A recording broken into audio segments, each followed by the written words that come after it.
Hello my fellow Welt lovers, it's finally happening. Saber is here, and she is not playing around. We're talking nukes, we're talking anime-level combo loops, and we are talking about the most cracked energy refund system in Honkai Star Rail so far. And just as the fireworks go off with Saber, our boy Archer decides to pull up and join the party as well.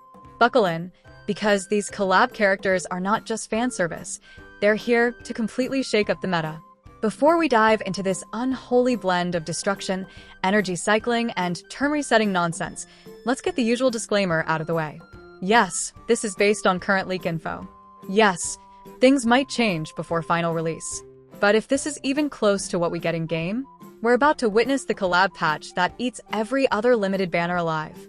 So get comfy, get your wallet tissues ready, and let's break this down. Topping up in Genshin or Star Rail can get expensive, and let's be honest, we've all seen those in-game prices and wished they were just a bit lower. Well, that's exactly what LD Shop is here for. This is LD Shop, the official top-up platform developed by the LD Player Emulator Group. It lets you top up your favorite games like Genshin Impact and Star Rail at huge discounts, up to 23% off or more. And yeah, it's super easy to use. All you need is your server and UID, and your top-up will show up in-game within just a few minutes. It's safe, reliable, and used by thousands of players. You can even compare prices, for example, something like the Supply Pass or a 6480 Stellar Jade Bundle. It's way cheaper here than in-game. If you register using my link, you'll get a 10% off coupon and an extra 5% off coupon, which can save you up to $50 on your first top-ups. Plus, LD Shop gives you the same first top-up bonus you get in-game, so you're not missing out on anything. And if you're planning to spend more, here's a bonus. If you spend over $80, you'll unlock VIP status, which gives you a free supply pass and more perks. So if you're looking to save while still getting everything you normally would in-game, just use the link in the description and get Hyacinth while saving more. Starting with Saber, who is officially a wind destruction unit and feels like someone looked at Blade and said, "That's cute. Now make it complicated and terrifying." She's not your usual press skill, press ULT, walk away DPS. Saber is built around something called core resonance, a self-feeding mechanic that fuels her nukes, refunds her energy, and opens up a crazy loop-based playstyle that rewards smart decision-making and punishes the unworthy. Let's start with the basics. Her normal attack is whatever a simple 100% attack wind hit. But from there, everything becomes a thinking man's anime duel. Her skill is where the gears start turning. She hits the main target for 150% of her attack and splashes 75% to adjacent enemies. That's already strong for a destruction unit. But then we get to the real gimmick. If she already has core resonance, and using her skill would top off her energy, she consumes all resonance stacks, increases the skill's multiplier by 14% per stack, and immediately refills her energy bar. Full ULT, instantly. It's not a joke. Saber is out here looping ults like it's a minigame. If her energy isn't full yet, the skill gives her 2 core resonance instead. So the loop becomes stack resonance, dump it for a boosted skill, and refund your ULT, then start again. Her entire kit feels like this clockwork engine that you just wind up, and then it explodes. Now her ultimate, Sweet Leyline Lords, her ultimate. It costs 360 energy, which is bonkers, but the payoff is just as wild. First, she hits all enemies for 280% of her attack. Then, she hits one random enemy 10 times, each hit doing 110% of her attack. That's 1,100% attack worth of boss melting, turn deleting, combo finisher energy in one move. And then, because this is Saber, her basic attack upgrades on her next turn into a whole different move. This enhanced basic, the so-called Golden Scepter, hits all enemies for 150% attack, gives her 2 core resonance, and if only 1 or 2 enemies are left, she gets extra hits, another 150% for 2 enemies or 70% for 1. So she doesn't fall off in boss phases, and she uses that enhanced basic to immediately jumpstart her next energy cycle. Her talent is what knits the whole playstyle together.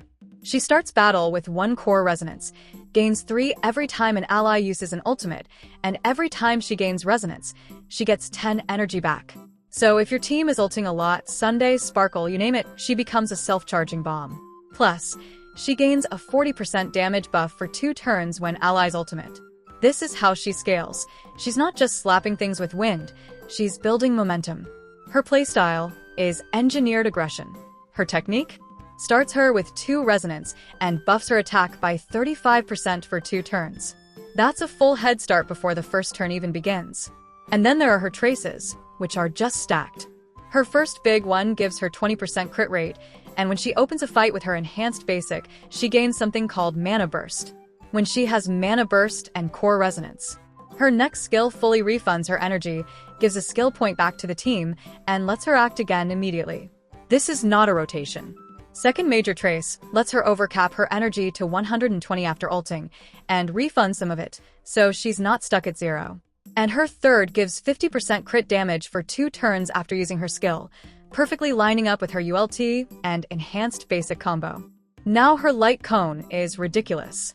36% crit damage, 40% attack after using an ULT, and if your max energy is 300 plus, bonus energy refund and another attack buff. Saber sits at 360 energy, so she activates every part of this light cone. It's basically her 5th trace. If you want her to function at full capacity, this light cone is it. But wait, we're not done. Her Eidolons are pure sauce. E1 boosts skill damage by 50% and gives resonance every time you use a basic or skill, amazing for hitting the skill refund condition earlier. E2 increases her crit damage for every stack of resonance she gains, up to 50%.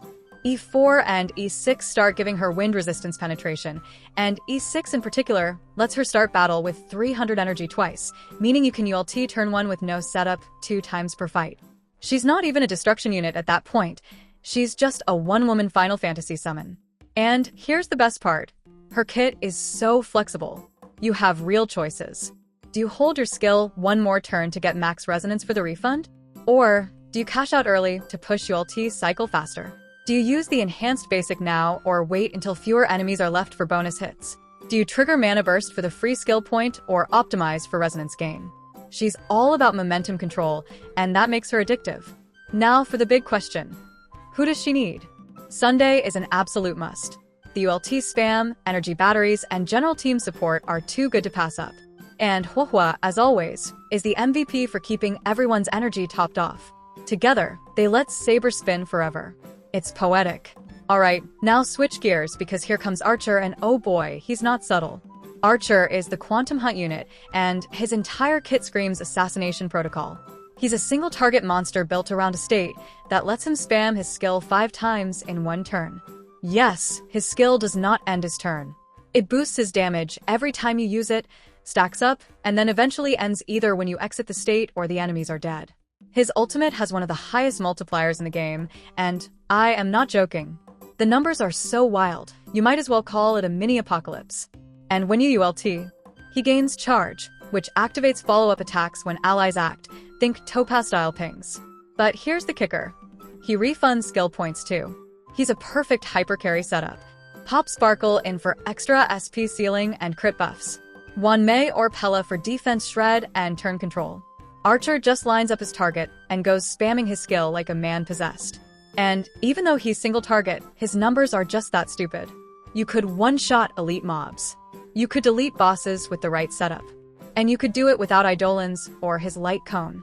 He's viable at E0. Massive win. If Saber is a loop engine, Archer is a railgun. Aim, fire, reload, repeat. Final verdict? Both collab units are insane. Saber is one of the most unique and fun destruction units ever made. Archer is a terrifyingly efficient nuker. If you love anime combos, energy tech, and fast-paced rotations, Saber is a no-brainer. If you like focused, punchy assassins with godlike single-target damage, Archer is for you. But you know what? Let's be honest. I want both. You want both. We're not saving. We're coping. Let me know in the comments who you're pulling for, Team Saber, Team Archer, or Team Praying I Win 50/50ths. Thanks for watching, and I'll see you in the next breakdown. I love you all. Stay hyped, stay broke, and remember, Excalibur is coming.